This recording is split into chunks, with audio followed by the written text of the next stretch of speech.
Hello and welcome back everyone. आज हम बात करेंगे कोरिएंडर के बारे में, जिसे कि हम मुख्य तौर पर धनिया के नाम से जानते हैं। कोरिएंडर की जो वैरायटीज हैं, यहाँ पे कुछ वैरायटीज दिखाई गई हैं जो कि काफी ज्यादा फेमस वैरायटीज हैं, जैसे कि स्वाति, सिंधु और पंथ हरितमा। सोइंग टाइम ऑफ क्रॉप के बारे में बात करते हैं कि जो कोरिएंडर है उसे हम जनरली सीड्स के थ्रू प्रोपोगेट करते हैं, और सीड्स को जनरली हम दो हाफ्स में स्प्लिट करते हैं, यानी कि सीड्स को सोइंग करने से पहले उसकी रबिंग की जाती है, जो कि काफी अच्छा माना जाता है गुड जर्मिनेशन के लिए। ऑप्टिमम टाइम जो सोइंग के लिए रहता है, अगर हम नॉर्थ इंडियन कंडीशंस की बात करें तो मिड अक्टूबर से लेके मिड नवंबर तक इसकी सोइंग की जा सकती है। कोरिएंडर क्रॉप में हम जनरली ग्रीन लीव्स को सबसे पहले यूज करते हैं, यानी कि किसी भी टाइम में थ्रू आउट द ईयर हम इसकी लीव्स का यूटिलाइजेशन कर सकते हैं। एंड अगर एक्सट्रीम टेम्परेचर कंडीशंस की बात करें तो जनरली इस क्रॉप को ग्रीन शेड नेट हाउस में ग्रो किया जा सकता है। वेराइटीज और सीड साइज के ऊपर बात करते हैं, या फिर इसकी ग्रोथ हैबिट के बारे में बात करें तो लगभग 10 से 12 केजी पर हेक्टेयर सीड जो है रिक्वायर्ड रहता है फॉर इरिगेटेड कंडीशंस, यानी कि जहां पर इरिगेशन प्रोवाइड की जाती है। और अगर रेनफेड कंडीशंस की बात करें तो लगभग 15 से 20 केजी पर हेक्टेयर सीड की रिक्वायरमेंट रहती है।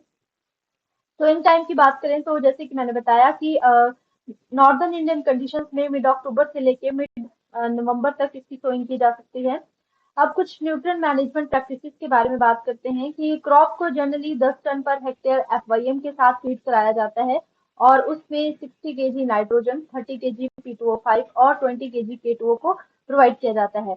जनरली जो नाइट्रोजन की डोज है उसे स्प्लिट डोजेस में दिया जाता है, यानी कि वन थर्ड नाइट्रोजन की dose along with full dose of phosphorus और पोटाशियम के साथ, यानी कि जब हम बेसल डोज अप्लाई करेंगे फील्ड प्रिपरेशन के टाइम, तब इस डोज को प्रोवाइड किया जाता है। और जो रिमेनिंग टू थर्ड नाइट्रोजन की डोज है उसे दो इक्वल स्प्लिट डोजेस में डिवाइड किया जाता है, यानी कि पहली जो डोज है उसे टॉप ड्रेसिंग के तौर पे दिया जाता है, जो कि लगभग 30 दिनों के बाद प्रोवाइड की जाती है, और दूसरी डोज जो है लगभग 60 दिनों के बाद आफ्टर सोइंग जो है वो दी जाती है।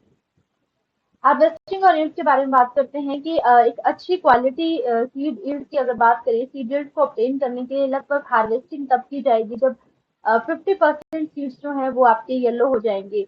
और इसके साथ ही हम एक से दो कटिंग ही जनरली प्रेफर करते हैं अगर हमें सीड क्रॉप को ऑब्टेन करना है।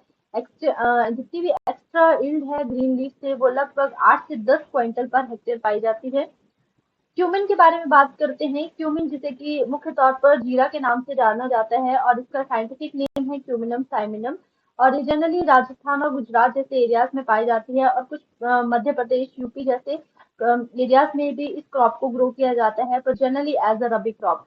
राजस्थान और गुजरात की बात करें तो ये इम्पोर्टेंट क्रॉप है एरिया और प्रोडक्शन के अकॉर्डिंगली, और ये लगभग 86% जो आपकी प्रोडक्शन है क्यूमन की, वो इंडिया में राजस्थान और गुजरात जैसे एरिया से पाई जाती है।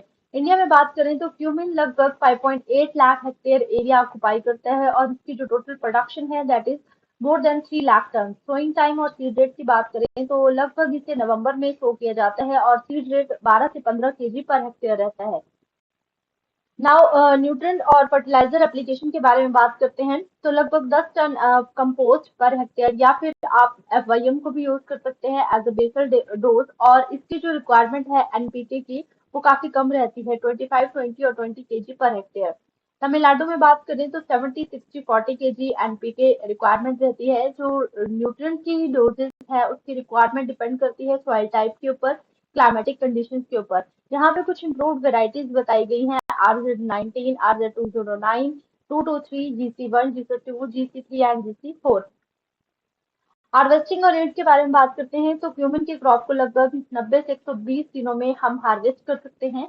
और इस क्रॉप को जनरली सीड पर्पस के लिए जब हार्वेस्ट किया जाता है तो क्रॉप को प्लायबल स्टिक्स के साथ या फिर एक क्लीन थ्रेशिंग फ्लोर के ऊपर इसके सीड को ऑब्टेन किया जाता है। साइंटिफिक मैनेजमेंट प्रैक्टिसेस में अगर इसकी ह्यूमन सीड की यील्ड के बारे में बात करें तो लगभग 8 से 10 क्विंटल पर हेक्टेयर यील्ड पाई जाती है।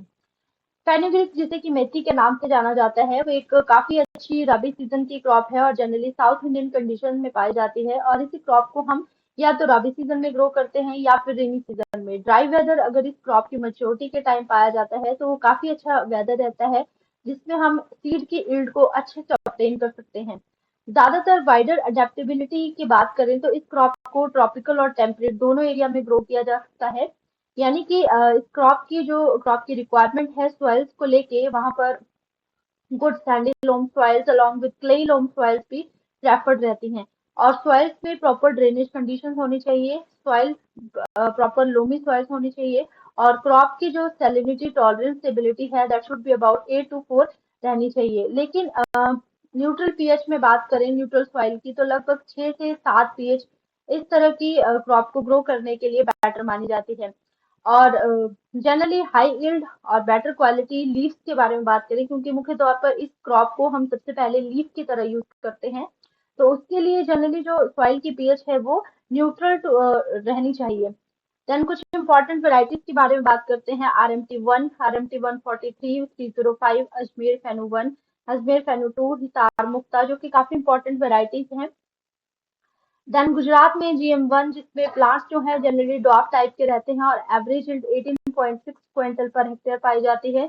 बिहार में बात करें तो राजेंद्र क्रांति काफी इंपॉर्टेंट वैरायटी है, जिसमें जो गोल्डन येलो कलर के सीड्स पाए जाते हैं, और सीड्स का जो साइज है वो काफी मीडियम साइज रहता है। और ये वैरायटीज पाउडरी मिल्ड्यू और कैटरपिलर्स और एफिड्स के लिए काफी ज्यादा रेजिस्टेंट मानी गई हैं। मैच्योरिटी की बात करें तो लगभग 130 दिनों में तैयार हो जाती है, और एवरेज यील्ड की बात करें तो लगभग 12 से 50 क्विंटल पर हेक्टेयर इसकी यील्ड पाई जाती है। सोइंग टाइम की बात करें फेनुग्रीक की, तो इसे अक्टूबर और नवंबर महीने में ग्रो किया जाता है, और सीड रेट लगभग 20 से 25 केजी पर हेक्टेयर रिक्वायर्ड रहता है।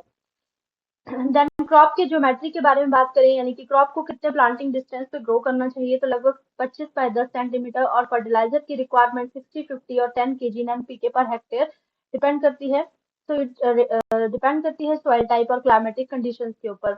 हार्वेस्टिंग और ईल्ड की बात करें, अगर इरिगेटेड कंडीशंस में फेनुग्रीक की क्रॉप को हार्वेस्ट किया जा रहा है for the purpose of leaf और द सीड, तो ग्रीन लीव्स की हमें जो यील्ड है that is 70 to 80 quintals per hectare, and जो सीड यील्ड है वो 15 से 20 क्विंटल हेक्टेयर पाई जाती है। अब कस्तूरी मेथी और कॉमन टाइप की मेथी रहती है, तो कस्तूरी मेथी की जो यील्ड है, जिसे कि मुख्य तौर पर ग्रीन लीव्स के लिए ग्रो किया जाता है, that is about 80 to 100 quintal per hectare.